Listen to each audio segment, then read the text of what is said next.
Okay, in this section we're going to have a look at some of the equipment that you'll want to use for your DVD. Now this is one of the most important points that I can emphasize here. Don't get hung up on equipment.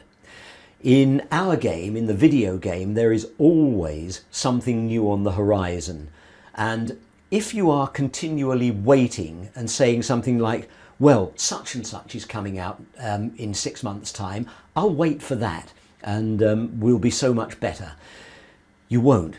When that comes out, there'll be something else then on the horizon, and you'll be saying, well, in a couple of months or in 6 months' time, there's going to be this new thing which is coming out, and things will be so much better then.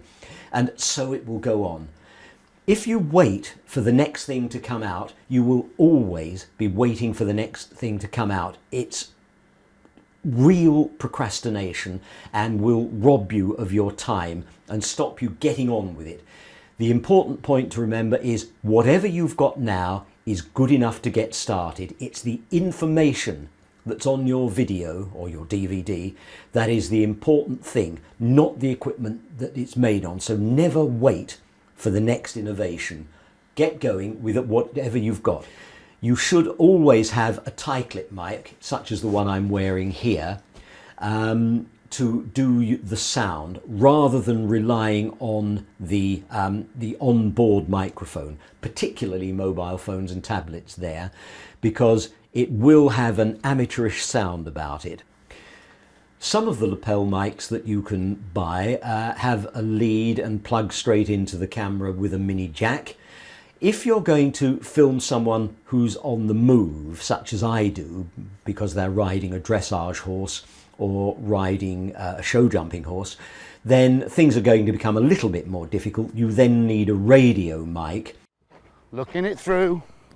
It's a 5-stride distance on the dog leg then to the Swedish oxer. So, a bit deep here, so forward, 2, 3, 4, 5. Lovely jump. Now you need a receiver which is battery operated, not a mains operated receiver. If you're working outdoors, clearly you may not have access to mains power there.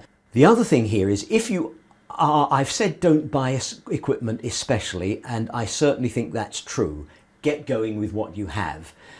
But if you are already planning to buy new equipment, if the new equipment is something you want in any case, then clearly you should future-proof it and buy the best thing you can have. Again, don't wait until you've got it to get going on making your special interest stuff, but buy whatever it is you want if that's what you're planning in any case.